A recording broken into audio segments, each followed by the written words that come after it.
Aloha and welcome for joining us. This is The Art of Life, where we discuss all the things that are good, fascinating, and intriguing here in Honolulu, but also abroad.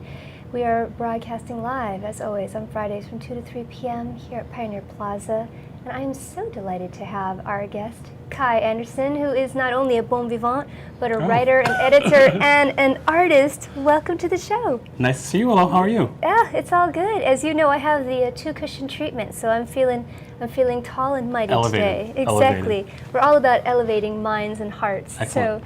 So, true to journalistic integrity here, I just met Kai. So unlike some of our guests who I've known since the flood, we just met, but we hit it off like fast and fabulous friends, and he has an equally fast, well, I don't know about a fast life, but certainly busy a fabulous, busy life. A busy life and social engagement. So I'm so happy you could make time for us today. My pleasure. So, our viewers out there, notice I didn't call them readers because I often do that. Yeah. Our viewers out there understand that by now, you should know, hopefully you're watching more than just the episode your friend is on.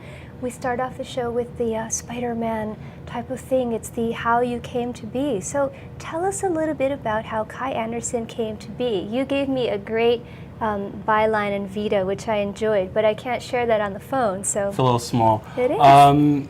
You know, since I'm part Hawaiian, I always like to take it back to the family. So I actually grew up in West Oahu. Okay. My father actually immigrated from Europe in the 60s, and he married a Hapa Hawaiian girl. And so what was really kind of ironic and strange is that my father's from Denmark, and my maternal grandfather came from the same town. And I think he actually arrived during the kingdom period, or around the time of the annexation and the overthrow. So it's kind of funny that these two lines ended up meeting basically in a parking lot somewhere in Waikiki around 1960. I love so and it. that meeting led to me and all my diverse interests of Europe meeting Hawaii, meeting the rest of the world. My parents also met in Waikiki at the Lawrence Hata photo shop. And Oh, my mom was interesting. from the mainland and my dad was firstborn Chinese here in Hawaii. So interesting things happen in Waikiki. And when people look at each other. It's true. Before it's parties. True. I guess Cupid's on vacation in Waikiki. I know, that was a hot spot. That's so cool.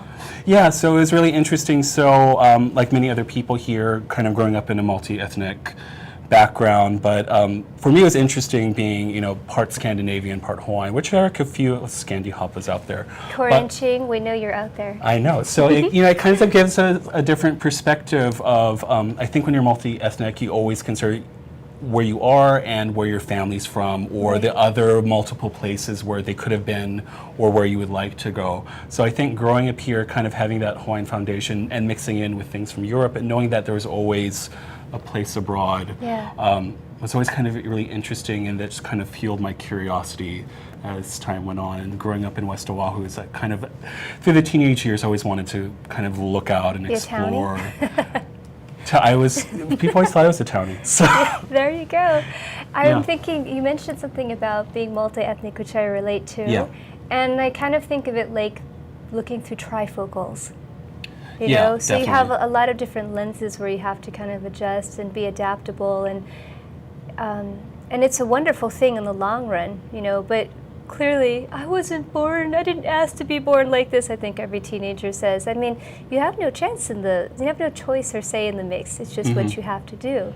So Yeah, so I thought that was interesting in the sense that always the kind of mutability of being multi-ethnic, that you're never one, you're never the other, and Right. depending on the different social context, that you'll start adapting to one culture or the other, is always challenging when they start entering into the same room. That's And true. you know, the older I got, like, you know, started traveling abroad and learning different languages. So when those things start colliding, you start getting a little, I would always call it a little culturally schizophrenic. It's not a bad thing, but Yeah. you end up understanding the different codes around you, not just the words, but the body language and the expectations, and you're in a unique position to negotiate those two things while perhaps the other parties may not be entirely aware. So exactly. Once a gaijin, always a gaijin. know. But it has its privileges, if you want to call it as such. no, I think definitely, I think it allows you to see the world differently. And you know, I was in the gym last night, and you see all these different conflicts around the world, and I think Yeah. it's a lot, very often, because people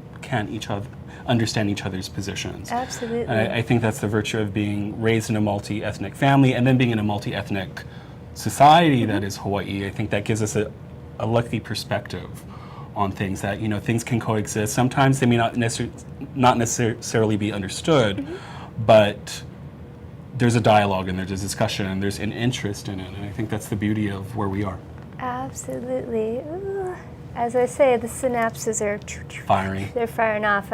I want to have that welcome back Carter moment. Ooh, ooh, ooh, ooh, right? So you are, if I may, you are such an artistically inclined person, writer, as I already said, bon vivant, dancer, fond of languages, all of these things that are near and dear. Tell me, what were your first forays into writing, into music? And I mean, we all think that they're interconnected. I think we share that. But share with our viewers your thoughts and of how it all got started. I think with a family environment, of being in a multi-ethnic environment, and my mom would always play music from around the world. So I'd be in like Pearl Ridge, and there's like mariachi music, and then there's like Beethoven, and then there's like Gabi Pahinui. So there's all these different things that are kind of happening. That'd be an awesome mashup. Mariachi, Pahinui, Beethoven. Mariachi. Well, the Mexican culture is very much influenced Hawaiian music. So I think that kind of just influence always got me interested in different things and food, and I really credit my parents with that. Yeah. And then going to a certain high school up upon a hill in Kapalama. Where could that be? Where could that be, bro? Just singing. So I think that was a really great place in the sense that they really pushed us to explore different things, and we had a really great education and had the chance to study dance and music and theater and Hawaiian culture and languages and all these things. Of course, that gives you a lot of different perspectives. Absolutely. So by the time I was looking at colleges, I thought, I want to go to Montreal. I want to go to McGill. It's like, oh no, I want to go to Paris the next year. And then finally, senior year, I thought, I want to go to the East Coast. So I think we kind of had a little tie-in over here by chance. So I started looking at different schools on the East Coast, and I thought, New York University would be great. And it's the 90s, all these things along the media. Real World, exactly. If you remember that one. Unique, down in the village. And so but in the process of that, I ended up discovering a college called Sarah Lawrence, and because now I can say that more of an intellectual dilettante, like this, like that, I can't decide. And I found a school that supported, if you want to go study the arts, you can, but you can still have an academic core. I didn't have to choose between one. Emphasis on self-learning for those of you unfamiliar with the approach. So actually you have to be a self-starter at that school, otherwise you're not going to survive. Yeah, the line that they would always use in the marketing back then was, "You're different, so we ended to have like a gateway through it." And those when college books were actually hard books, and now they're all like digital. Yeah. So I remember just looking through and all these pictures, and I thought, that's the place for me. So you had to go to One Meadway. I had to go to One Meadway. It's almost like a TV show. So so I made the leap, and it was a big difference. Winter culture, but fantastic opportunities. I got to be a freshman in a room with someone with a doctorate. Yeah. And there's only 5 of us, and we're just like, did you read the book? But then, I think I mentioned to you that, and I hadn't studied a lot of dance, but it's like, I want to study modern dance. And I read the Martha Graham book and Blood Memory and wanted to do contractions. Unbeknownst to me, not to my knowledge, that wasn't taught at Sarah Lawrence, but it was actually, I didn't realize how lucky I was until afterwards. I got to study with Viola Farber, who shared the same birthday with me, which was actually totally crazy, who was a founding member of the Merce Cunningham dance company. So we got to dance around to noise and go backwards and forwards. And I didn't realize how lucky I was until I was 18 and we went down to BAM, the Brooklyn Academy of Music. Right. And the Cunningham company was performing, and they did that Rei Kawakubo Comme des Garçons piece with all the bumps and the stripes. And here's this local boy from Makakilo. I'm in BAM, and the lights come up. It's all fluorescent. It's all a gray stage, and these people come out in bumps and dancing around to this drone for about 45 minutes, and that just affects your mind. Like, it's expansive. It's totally expansive. It's boundaryless. And they did one of those Cunningham events afterwards, and it was the 90s, so they had like mixing all these sounds. They had a Tickle Me Elmo in there. And I was like, it completely changed my idea of what art could be and what creativity could be, and just the influx of all that talent and just the level of talent that was accessible. That I think it just kind of exploded my mind, and felt so fortunate for that. I love knowing that there's a event that you can pinpoint, and I think that's something I would like to use as a prompt. I'm your Mr. Rogers of TV here. Think about something that really just like blew your mind, because there are very pivotal points. There are things where we are not necessarily able to discern what the epicenter was of that aha moment, as Oprah would call it. But there are lots of things that it takes a little bit of time and a little bit of reflection, which is so essential as artists, as individuals, to say, wow, that teacher really blew my mind, or that concert was something that led me on a different path, or that trolley ride. Yeah, exactly. Clang, clang, clang went the trolley. Who knew I would be a trolley conductor? I'm being a little silly right now, but seriously, those moments are so important. Yeah, and it's one I always think about in terms of, you know, you're watching something and you realize, like, this is so cool, and I never would have even thought that this existed. Like, there's light shining in her face, and there's a drone going out for 45 minutes, and all these people bending and contorting themselves. And all I'd ever seen before that was like a jazz dance, or maybe a contraction, but that was on film in a book that I got from Hawaii State Library. And then realizing that there's this whole other dynamic world out there of people doing things. So that was one of the real key moments for me in terms of the creative mind and being exposed to things. That is so fantastic. Now, creative minds out there, once you think about that, we have to take our first of a few breaks, but we will be right back. We're with Kai Andersen of Modern Luxury Magazine, if I can speak English, and I'm your host, Willow Chang. See you soon. Hi, my name is Dr. Rafi. Every week, I'm right here at ThinkTech Hawaii, 3 p.m. on Mondays. My show is Boards' Bio Briefings. What do we do here? Well, we watch sperm swim. We see if they catch anybody. We check out the latest biosimilars. You know, the kind that, what was his name? The guy with the bicycle? I guess we forgot his name, but he was taking EPO and other human growth factors. We'll be talking about human growth factors. You want to know where to get some? Maybe I'll tell. Anyway, you can catch me, as I said, every week right here, Monday, 3 p.m., ThinkTech Hawaii, Dr. Rafi. You can also find me on Twitter, BioInfoMedical. Or you can catch me on Facebook, Dr. Rafael Boritzer. I'll be happy to converse with you. Aloha. Aloha and welcome to The Art of Life. I'm your host, Willow Chang. If you haven't had a chance to check out our back episodes, please know that they are all archival processed on YouTube, and for your convenience, on the Art of Life Facebook page. So if you've got some extra time at the bus stop or at the doctor's office, or you're having ferocious insomnia, well, my goodness, what are you waiting for? Scroll down, learn about all of the people who make Hawaii an interesting and dynamic place. We have yet another person to add to that rogues gallery, Kai Andersen, editor of Modern Luxury Magazine. And when we just left before the break, you were telling us about a Merce Cunningham performance that just knocked your socks right off. And if I recall, you were talking about the drone and the lights and the organic shapes.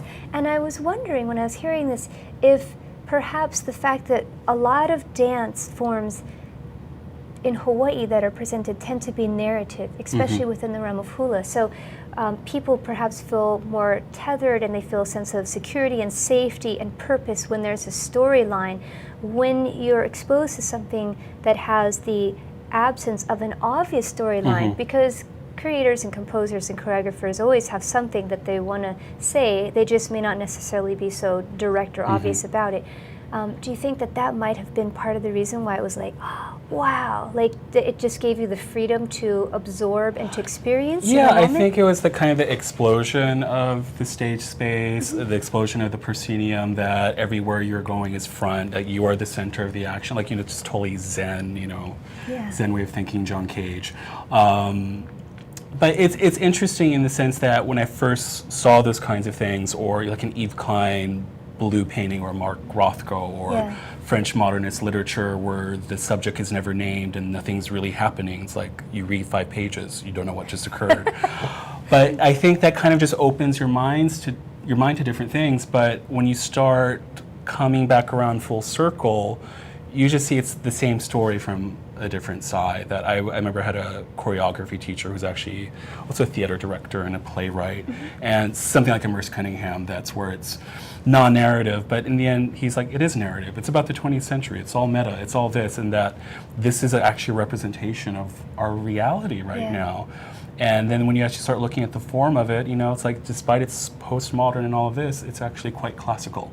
They just bend the torso here and bend the torso there. And like after I moved home a couple years ago, I started taking Hula, and it's like, you're also working a form, you're working in directions, and a lot of the technical elements, I'm far anything from a master hula dancer, definitely a beginner and a novice in that, but the sense of the use of the body, the sense of moving through space, of being present in the space, of owning it, was the same.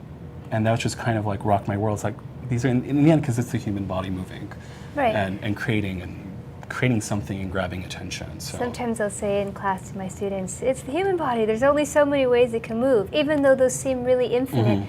It's fascinating to see where those overlap, like your little Venn diagram. So even though people might be prone to think perhaps that, well, modern and hula, what could they possibly have in common? Quite a lot, actually, depending on the style. Yeah, the stance of the feet, moving along diagonals, being barefoot, facing the line. Yeah, totally. Radical right there. And it's kind of like Karl Lagerfeld had a cool statement about like making clothes as opposed to making artwork or architecture. You have a trunk and 4 limbs and a head. Yeah. And it's the same materials that use for clothes.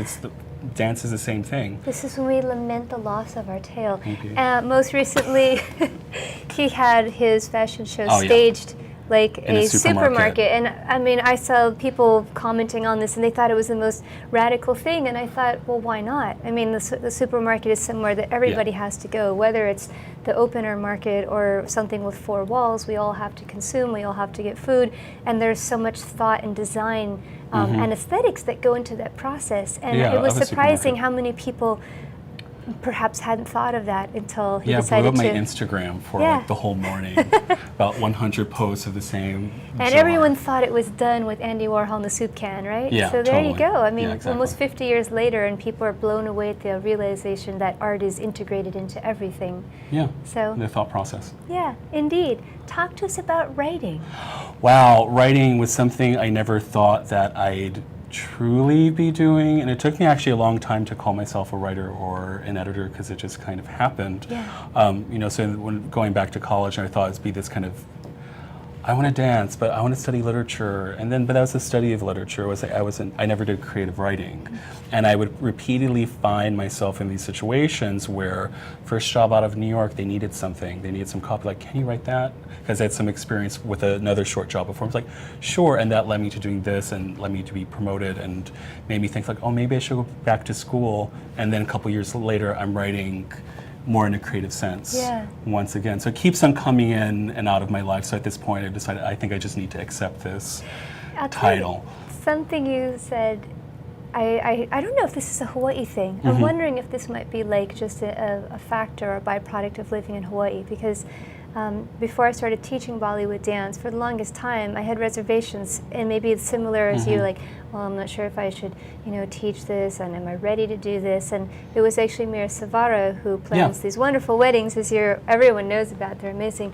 And she's on our show. Take a look at the back episodes. And she was featured in Modern Luxury Hawaii as well. Yeah, fantastic. Small world. She said to me, why aren't you doing this? You're the only one who can do this. And she was very impassioned. For her, she thought, why is this an issue? And for me, I just thought, like, am I ready to do that? And so sometimes we can be our own worst critic. I mean, the stumbling block really is within. It's about accepting that challenge and say, yeah, I could do that. Yeah, I think that is a part of the beauty of local culture, and a part of our distinction is that sense of humility. And I think of that there are people above you, and you respect them, and you're kind of told when it's time for you to move up. I think that was one of the radical things for me with that when I went to New York, where you have to have chutzpah.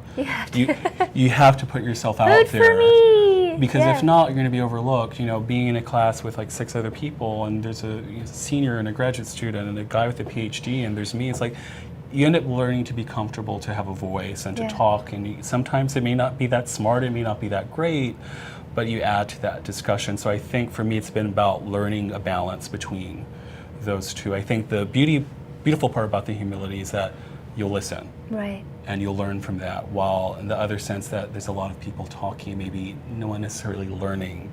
It's a lot about self-presentation and A lot of flapping. a lot of flapping, exactly. So. Fantastic. I wanted to go back to hula because for a lot of people who are born and raised here, their foray into hula might be something as simple as May Day pageant, and we're getting close to May, and there's probably lots of little keiki oko aina practicing their dances and what have you. And then surprisingly, if they're not enrolled in a halau, or they're not indoctrinated into that process of learning more about Hawaiian culture, that's the moment in time. It's just a bug in amber. You know, they did the May Day pageant when they're 4th or 5th grade, and then they never do it again. You went to a school where clearly it was Hawaiian 24/7, but I'm fascinated that it was upon your return to Hawaii that you decided to continue or start your studies in hula. Tell me about that. Yeah, so it's interesting. So, you know, when I left New York to go back to college and finish my degree, I thought, you know, I never thought I'd come back. And of course, the narrative always turns around and you always come back to where you started. I call it the boomerang. Exactly, just pulls you back in. So for me, what kind of happened, I thought, I reached a point in New York where I thought I need to get out of here. And it came down to 3 places. Like, I want to go to Montreal, or I want to go to Shanghai. I don't know where that one came from. And I was like, or I'll come home. Then eventually I narrowed it to Montreal and then to Hawaii. And then eventually, because I studied French literature, I thought, I want to combine everything. I thought, why don't I just go back to the Pacific? Hawaii's right next to Tahiti. And so I came back and, you know, I went to UH and with the idea to study contemporary Tahitian literature in French, but obviously because I am Hawaiian, I thought I do have a responsibility. I need to know my own culture before I go to another Polynesian culture, because I'm going to be representing and carrying all this responsibility. And for me, it's kind of a serious deal. So one of the things that was the most important to me even before I came back to Hawaii, was to really start studying hula. So I did a little bit of that there before I left with someone who had graduated from Michael Pilipang from the Big Island. So I did that just to kind of acculturate myself, and then, you know, the neurons started firing, all that genetic memory. And then I came back, and then I didn't do hula for a while because I was trying to find the right halau. And I was watching all these Mary Monarch DVDs. They're very addicting. They're very addicting, especially when it's freezing outside. And then I kept on watching these same dances from Halau Mohala Ilima with Kumuhula Mapuana de Silva. I was like, oh my God, this is so cool. And they did this Mary Monarch dance where Miss Aloha Hula, they did Ale Koki, which is a kalakaua. Actually, no, sorry, Luna Lilo. I have to get that correct. And it's this very, very long narrative about a failed love affair, and it's, you know, a lot of 19th century literary influence in it. And it's just very simple dance about desire, but, you know, it's just so gently done, not explicit. You just have to know the lyrics and really understand, subtle. I thought, oh, I would love to dance for them. And then eventually, 1.5 years later, there's an announcement, and, you know, the teacher arrives, and it's like, oh, I'm teaching med now. So I went to dance with Auntie Mapu for a couple years. Now with this job, I'm on hiatus, unfortunately. But it just was a radical experience for me, just studying. I think that kind of just brings back kind of to the idea of modernity, that what's really, truly traditional is really modern, because it's so distinctive and bold to actually be in a lineage of very traditional hula, that we have our feet like this, and we hold our head like this, and we make our legs like this. That all comes from a lineage, and you know why you're doing it. And for me, it's one of the greatest treasures I've ever had. Absolutely. For our viewers out there, if you're unfamiliar with her dancing, like, it's on YouTube, my friends. You can check out the Mary Monarch. Also live streaming later this month. Right? So that's our Hula Olympics.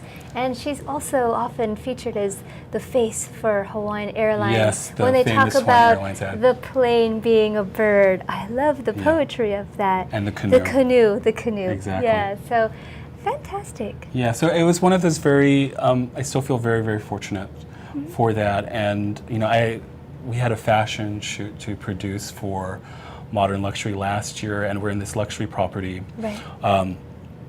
And, you know, other people just leave and let the cleaning staff, but I just went into this, I just had this hula memory where you leave the place where you were exactly as you left, if not better. So we're in a conference room, we just had like all the hair, makeup, everyone's left, and I'm like, I have an intern there, it's like, can you go pick up that piece of garbage? Can you go pick that up? Can you go pick that up? And I just felt it was like my responsibility Yeah, to do it's like that. Juliana, And for sure. I totally ended up emailing Kumu. I was like, Kumu, I just have to tell you, like, I just thought of you and I had to do that. And if you hadn't taught me that, I never would have Right. gone through that. And then I heard back from the hotel a couple of days later. It's like, our cleaning staff was so happy. They barely had to do anything. Please come back again. And so it was interesting to see that kind of hula lessons being applied into a totally real life situation that can be very high stress and very, demanding. Absolutely. I think something that people are, maybe they don't make the connection when they hear words like mindfulness, and there's clearly that association with Buddhism. The concept of mindfulness is such a universal one, so every culture might have a different name for it, but the practice, the essence of it, the heart of it, is actually very the same. It's the ability to think past your own needs and think of the collective needs of the community, of what would be appropriate, or as they say in Hawaii, pono. Yeah. What's pono? And basically I remember when I used to go to a Zen temple in New York, and people would have issues with bowing to a Buddha or a statue. And the teacher was really great, and she would say, well, that's basically the one moment where you're not just bowing to yourself, that you bow to an external principle. You bow to life, to other people, to everything. I think that's a really critical lesson, and that it's one that we often forget. I forget it all the time. It's like you think it's all about you, but it's actually about other people and the world around you. And if you think of other people, that's how you reduce your own suffering, to get a little Buddhist there for a second. But What he said. So tell us now about modern luxury. Oh, Because I'm hearing a theme which is a fabulous graced life. I mean, you're doing your thing, you're on your pursuit, you're seeking, you're searching, and then these wonderful opportunities present themselves. And I think with the magazine it was similar. Yeah, it was very, very similar. So I had this idea, like many, I think, people who want to become college professors, you're in your master's program and you realize maybe this might not be the right choice for me at this time. The life of academia, being in an ivory tower sometimes. Of course, there are many of them who are very engaged. So for me, I decided to take a break from my academic plans. It was kind of in a quandary. So, I moved back here to pursue this one thing. It's not necessarily going the way that I want. What do I do? And I kind of miss that New York energy. Just like, I always use that word, the chutzpah, that like kind of force behind things. And so I thought, I want to go look at some publications. That might be something I'm interested in. So I looked at one, I looked at another, and I came across this, again, Modern Luxury Hawaii. I remember moving back to Honolulu. I'm in the airport, I think in Dallas. Right. And this big, beautiful, glossy magazine from here is there. I'm like, you would never think such a thing. Right.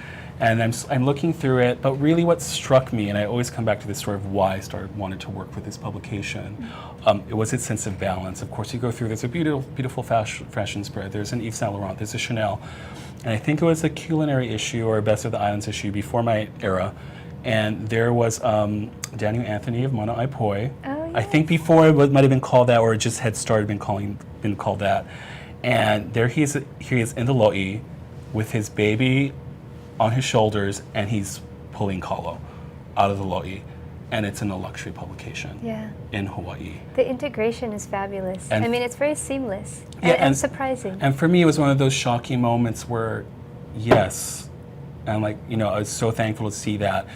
Not that it wasn't separated, because that is our lives in Hawaii, that we can go to some beautiful, fabulous party or some beautiful property, but the other luxury of being here is that you can go into the mud of a lo'i, or you can just go down by the beach, or you can dance hula outside. There's so many of these different elements, and that's why we stay here or move back here, or people from all over the world, move here. I have a friend who is in Japanese television in New York, dropped her career to come back and study hula and la'alapa'a Hawaiian medicine. So there's this big draw, and that's why my ancestors came here from the other side of the world on one side. So, I think that's the luxuriousness of the islands, its simplicity. Absolutely. I was flipping through some past issues of the magazine, and I was like, oh, John Koga, hey, Makana, hey, Adam Jung. It's like, Lenny Morris, all of these people who I've met or had the delight of knowing, and I know them through their work. And they're all represented in the publication, which is such a wonderful affirmation that not only that we have talent here in spades, but that they're in a position where they can have a forum to have their talents be known and shared and featured. So with that segue, I would love for us to see some of the images. You provided some wonderful images for us. And we'll just catalog those so you can tell us Oh what my we're God, this is looking at. one of my favorite shoots. My first year we were there. If you know Hawaiian music, you may recognize Kwana Torres Kahele. Lenny Morris and I had a fabulous shoot with him. Not necessarily luxurious, but luxurious in a different way. We were at Lion Arboretum in Manoa, and we just wanted to shoot him somewhere natural because he's, family's from Hawaii Island, has ties with Ni'ihau. So we thought it was a great spot. So there he is in a Kealopiko shirt and his own pupu Ni'ihau. And it was such a great shot, and he was such a good sport. Just really, really love that. And you'll see another shot of him out in the garden with his ukulele, also wearing Kealopiko. And I was just so thrilled also to include a local label in that. I wish there was like an audio that would go with that image, because when you're at the Lion Arboretum, to hear all of those birds, this wonderful symphonic sound of birds, each singing songs, and they overlap and they weave this beautiful collective melody. When I see that, that's what I'm hearing, that sound, as well as enjoying the beauty of that image. Yeah, and Lenny Morris had done a fantastic job. She's such a talent. So, a lot of the times people tell me, it's like, oh, you're doing such a great job. But, again, I think it's the values that I've learned. It's really about the people that you work with. Yeah. It's not, I'm just one part. They're the ones shooting the image, or the person that I'm talking to is actually interesting. So, yeah, definitely. Right. Indeed. And now from the greenery to the pool. Oh, yes. This is another, it's a perfect instance of where people you work with introduce you to amazing people. So Lenny Morris, fantastic photographer who shot for lots of different publications. One of her first jobs was actually with Interview in New York. Wow. Another local girl went to New York, came back. And she had this wonderful friend named Yvette Rogers, who was one of those fascinating people, families English, French. They'd immigrated to Tahiti in the 19th century. She was born in California, went to go study art and in Italy, and then went to college in New York, and then lived in Japan. And so she was just fascinated by, Japanese art history and culture and Heian era Japan. And so she had this chance to build this beautiful, gorgeous home in Laie that we featured in the first home issue I did, and it still remains one of my favorite pieces. Just something that was so aesthetically beautiful. The pool that you just saw was inspired by a Japanese moon viewing deck, like that tell of Genji.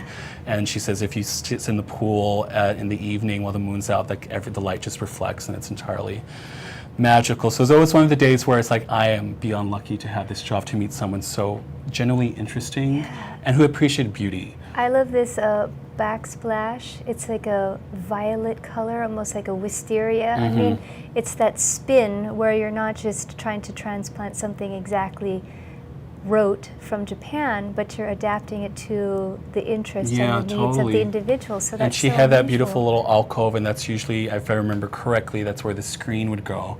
But instead they did a glass window so you could see the exterior and the change.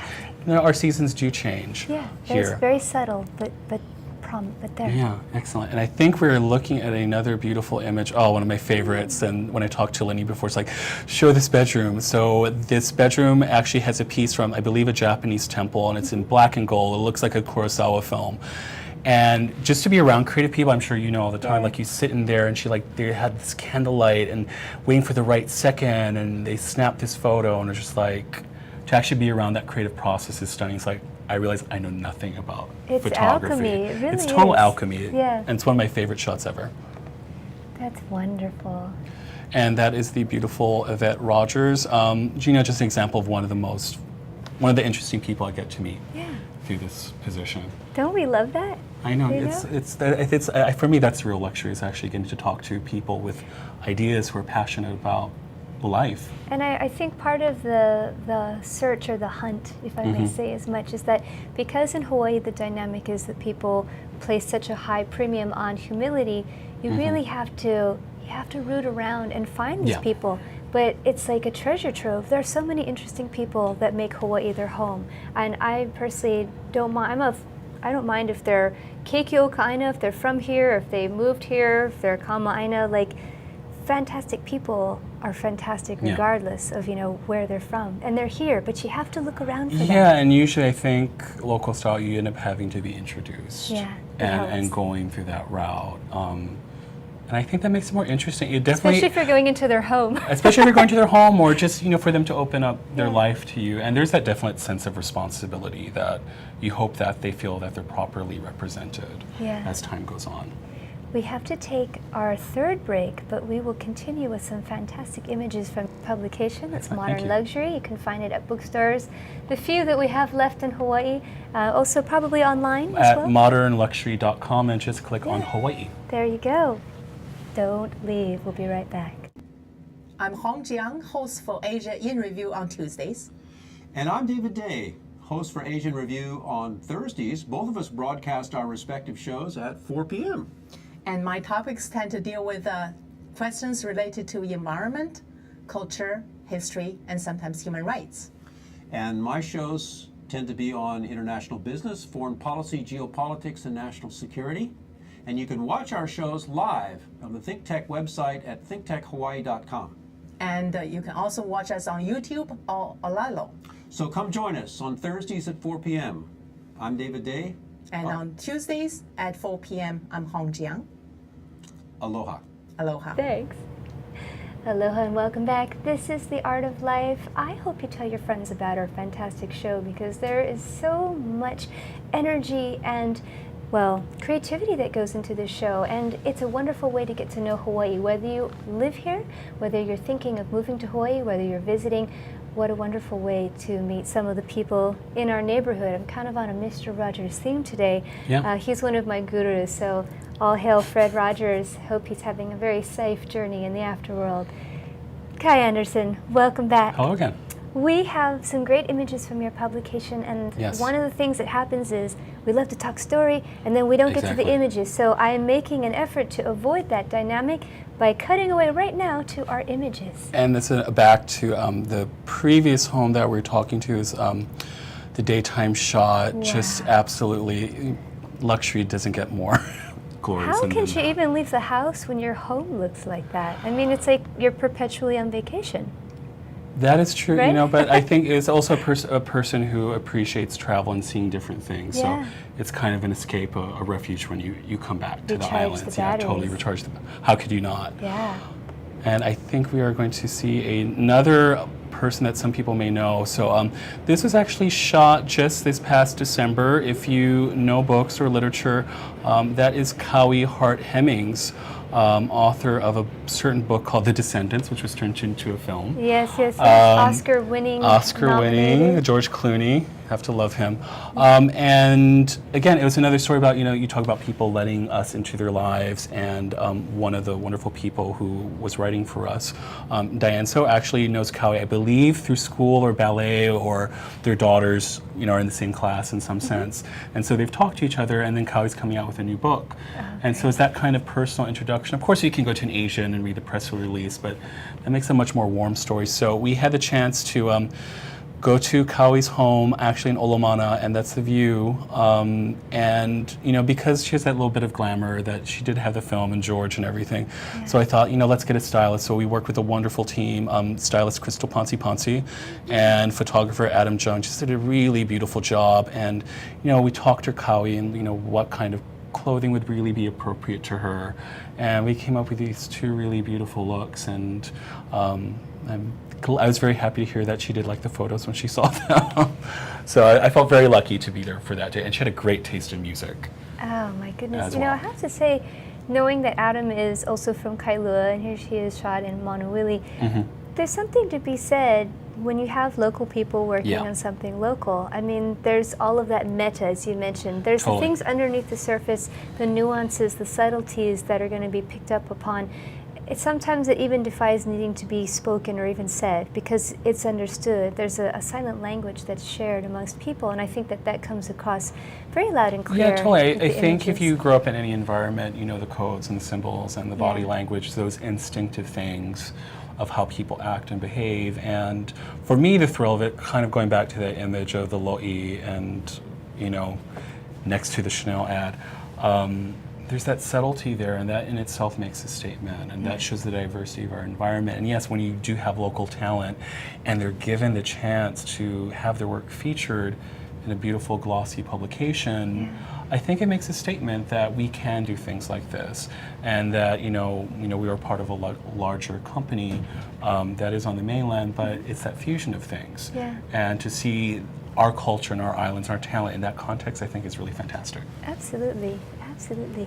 So this is our looking into the crystal ball. What is in the future? What does the future hold? Some people are a little sensitive. They don't like to reveal the ace up their sleeve, but anything you'd like to share with us? Just looking for a lot more interesting stories about these islands, and just really presenting it in a beautiful context that people can enjoy. That's kind of my main mission, Yes. right at this moment. I'm curious about the publication. I noticed that the one that's on the stand, it's a double issue Bilingual in a sense. edition. So is this, you have it's a March-April issue. Is it always 2 months? Does it come out 6 times a year? It or comes do out you- 6 times a year. We're a bi-monthly publication, and then Okay. we cover all the major islands and are available there.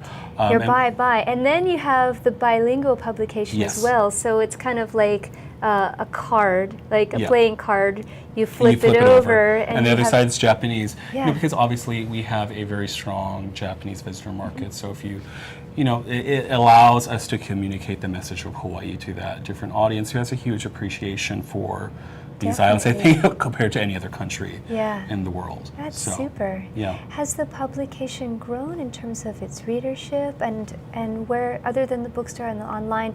I had a girlfriend who did a staycation, Yeah. and she actually she took a photo, because that's what people do these days. She took a picture of the publication. She sent it to me because it was in the hotel she was staying Yeah, at. so the publication is actually directly sent to certain areas and certain residences, which is an English-only version. Right. And then the bilingual edition's available for sale, but it also is directly placed into, certain kind of hotel properties like the Right. Four Seasons, the Andaz in Maui, which is open, which is a beautiful, gorgeous place to visit, even just to walk through and look at the architecture. It's stunning.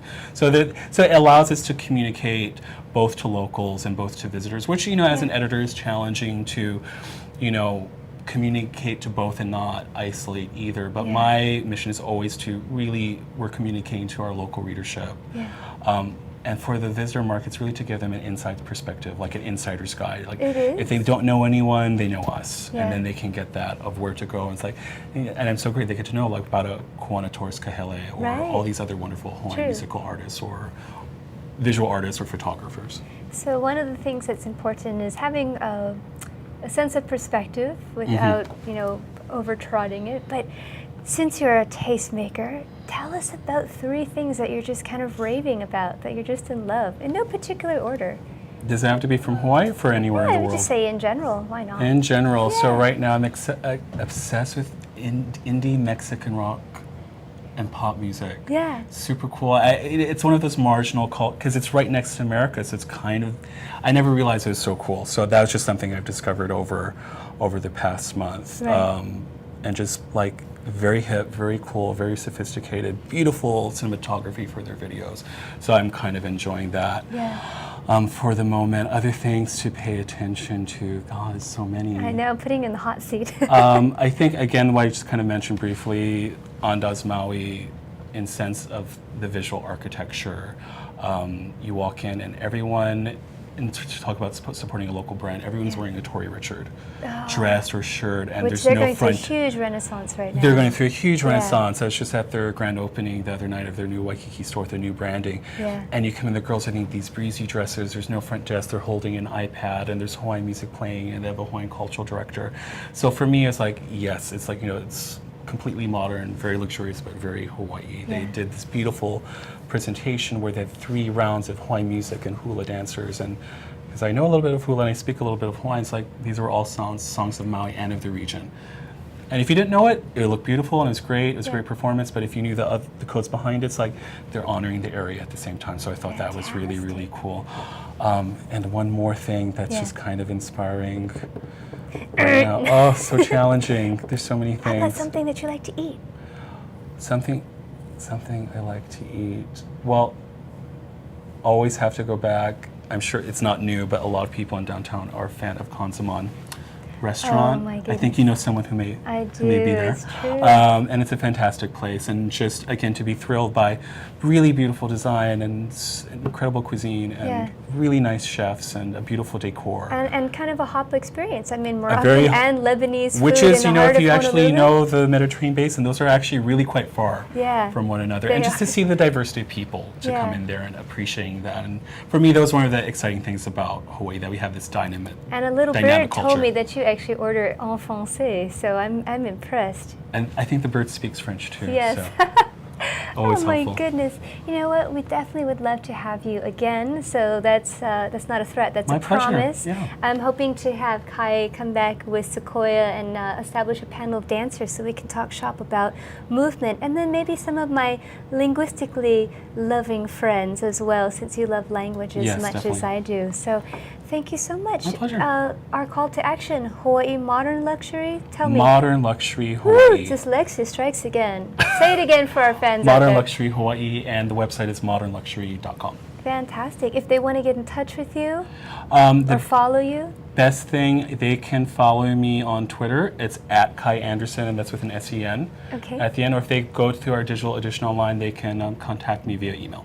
fantastic. Thank you Thank you so much, Willow. for highlighting all the things that make Hawaii a great place, and of course, a great person at the helm, which is you. Mahalo. Thank you. Mahalo. So join us next week, friends. This is The Art of Life. Keep it at Pono. Have a wonderful weekend. Aloha.